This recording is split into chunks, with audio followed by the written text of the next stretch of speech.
Dark Romance. Bonjour Sophie, merci d'être avec nous. Oui, bonjour Brigitte, bonjour Philippe. Bonjour Sophie.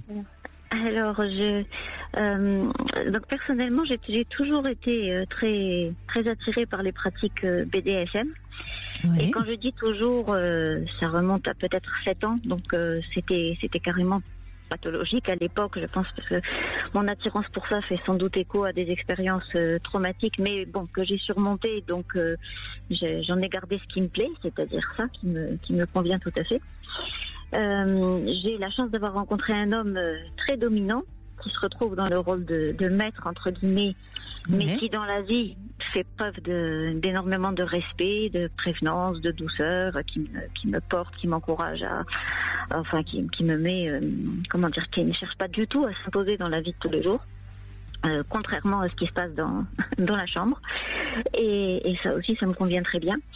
Je pense, alors j'ai 60 et quelques années maintenant, un petit peu, donc c'est la première fois, ça fait une quinzaine d'années qu'on se connaît.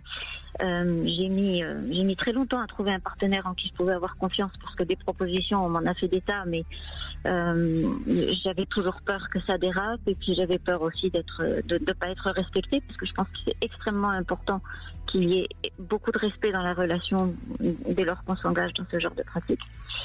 Et de ce que je me semble avoir compris du fonctionnement de mes amis, des femmes avec qui je parle, je pense que ce sont des pratiques qui attirent énormément les femmes, de manière atavique, j'ai envie de dire. Et sans doute encore plus, comme vous le disiez tout à l'heure, depuis le mouvement MeToo qui voudrait qu'on se départisse de sa féminité telle qu'on l'entend habituellement. Et voilà, je crois que ça correspond à des fantasmes assez propres aux femmes. Et est-ce que ça a vocation à disparaître, je n'en sais rien, mais j'ai l'impression que vraiment les femmes recherchent des hommes qui savent s'imposer sans qu'ils soient des machistes abominables, bien sûr, parce que ça c'est autre chose. Et je mettrais ça en parallèle avec l'attirance que il me semble que la plupart des hommes ont pour les femmes qui sont féminines, qui aiment bien s'habiller, qui à l'occasion veulent bien porter des talons, des choses comme ça. Je connais pas beaucoup d'hommes qui ne regardent pas quand ils voient une femme qui se met un petit peu en valeur, et alors ils peuvent le nier pour des raisons idéologiques, mais voilà, j'établis un petit peu ce parallèle-là. Et pour moi, cet engouement, c'est un retour de bâton du féminisme virulent qui nous empoisonne. Merci beaucoup de votre témoignage, Sophie. Moi, j'écoute et j'entends des femmes tous les jours, et je suis persuadée en effet que les néo-féministes actuelles se trompent quand elles pensent que la femme a envie d'être dans une égalité avec les hommes sur le plan de la sexualité. Je pense que la femme, est plutôt dans une sorte de désir de soumission au sens positif. Je ne sais pas ce que vous en pensez, Philippe Brenou. Oui, alors moi je crois qu'il y a justement, c'est très intéressant ce qui se passe avec cette new romance qui apparaît, qui va toucher toujours pareil les 20, 30, 35 ans par exemple, et puis on va les voir grandir. C'est d'ailleurs peut-être que ça va atténuer la vague dont on parle, radicale, qui a servi à quelque chose. Parce que la grande difficulté, c'est qu'on peut très bien, là, ce que je vais vous dire va peut-être choquer certaines personnes sur le plan d'un féminisme qui serait combattant, mais on se rend compte que les attitudes sont différentes suivant les générations, et ça me fait penser, lorsque vous avez dit, Sophie, vous parlez par exemple de vous mettre en valeur.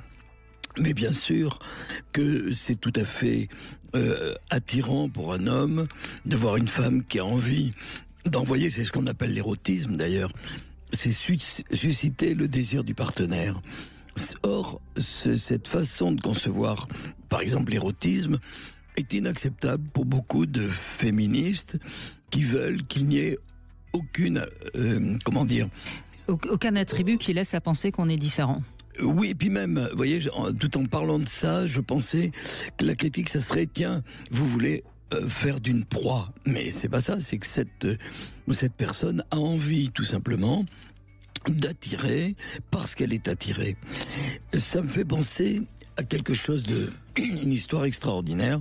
C'est celle de Simone de Beauvoir, qui va avoir pendant presque une dizaine d'années son grand amour, c'est un écrivain américain, Nelson Algren. Et ça ne se saura que bien après sa mort, c'est-à-dire dans les années 90, la fille de Simone de Beauvoir va publier les lettres de Beauvoir à Algren, puisque la famille d'Algren n'a pas désiré que ces lettres paraissent. Et vont apparaître des lettres où Simone de Beauvoir est à ses genoux. J'attends que les lettres passent sous la porte. Je t'attends, mon Nelson. Ça s'appelle, celle qui s'intéresse, Un amour transatlantique chez Gallimard.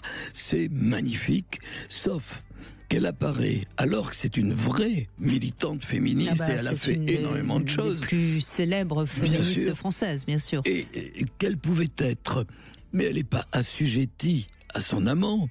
Elle est dans une position qu'elle désire pour être désirée. Et en définitive, il n'y a pas dans une relation fondamentalement de désir entre deux personnes consentantes, il n'y a pas d'infériorisation. On peut prendre des positions différentes si elles participent à la relation à l'autre. Mais en définitive, c'est très souvent inacceptable pour un féminisme qui a tout codifié, dans lequel il ne doit pas y avoir le moindre soupçon d'une dévalorisation féminine. Ce n'est pas le cas. C'est tout à fait consenti et au contraire désiré. En tout cas, merci Sophie de cette introduction qui correspond tout à fait au sujet du jour. Je précise d'ailleurs à ce sujet, alors encore une fois, le BDSM, c'est pas non plus une pratique si courante je pense que c'est à peine 7-8% de couples, hein, mais donc c'est bien de le préciser. Et je dis aussi qu'on va recevoir vendredi dans la 2e heure Axel de Sade qui a sorti un très très joli livre justement sur le BDSM. Voilà. On fait une petite pause.